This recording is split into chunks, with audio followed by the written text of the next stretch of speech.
In this video, we're going to go over how to add large files to your website for customers to download or to use those files. So you can add these to products, to events, pretty much anywhere you can use the drag and drop WYSIWYG editor. For demonstration, I just have a blank page pulled up, but just know that you pretty much anywhere you can drag a text content block or put almost any content block, you can embed a document for your customers to download, whether that is a user manual or a help guide or class instructions or a packing list, whatever you want to do.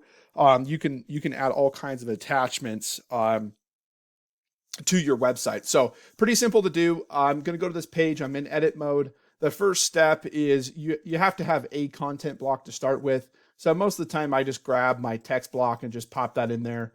I don't need any of the text, but it just gives me the starter. So I'm going to highlight all the text and backspace out.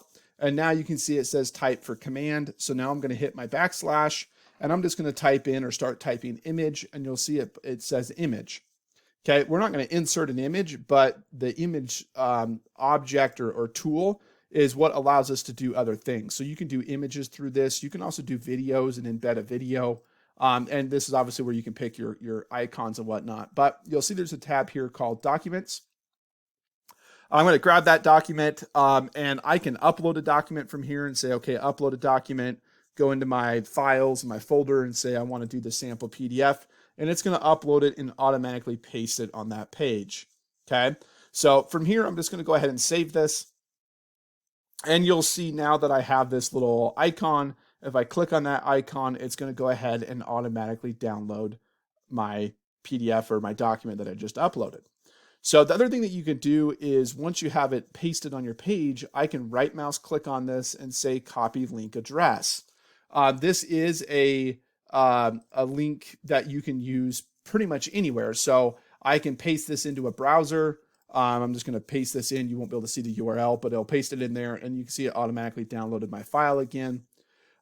You can use it in email content or other, instructions or details.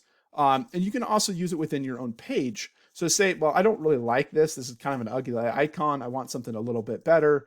So I'm going to come in here and drop in a block and say, I want to add a little bit more.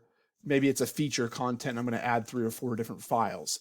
So now I can come over here and say, okay, well, I want to take this image and I'm going to add a link to it. So I'm going to click my link button. And now I can go ahead and pop in that URL that I just copied.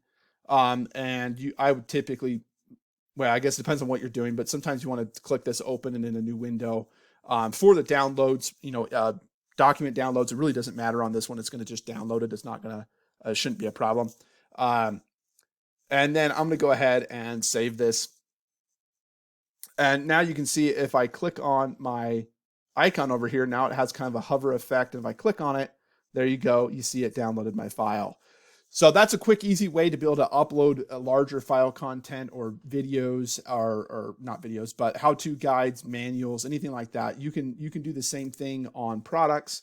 So if I open up my product and say, hey, I want to add a user manual as part of my instructions, you can go through and do that exact same thing and say, here's my, click here for manual. And then I can select all of that content and come over here, add my hyperlink, pop in my URL. Okay, and then go ahead and save this page. And now down here at the bottom, I have a hyperlink that downloads my manual. So you can do them that way, however you want. Use that link wherever you want. You can use the icon if you want. Going back to this page, if you no longer want this and say, hey, that's kind of ugly, you're fine to delete this section. You can get rid of it. That document still exists because you've uploaded it into the system and you copied the actual link. So even though I've deleted that content block, the image is still, or that file is still saved in the system. And I can still click on this little button and download my file. So really, really useful. You can use it in all kinds of different places. But that's pretty much the process.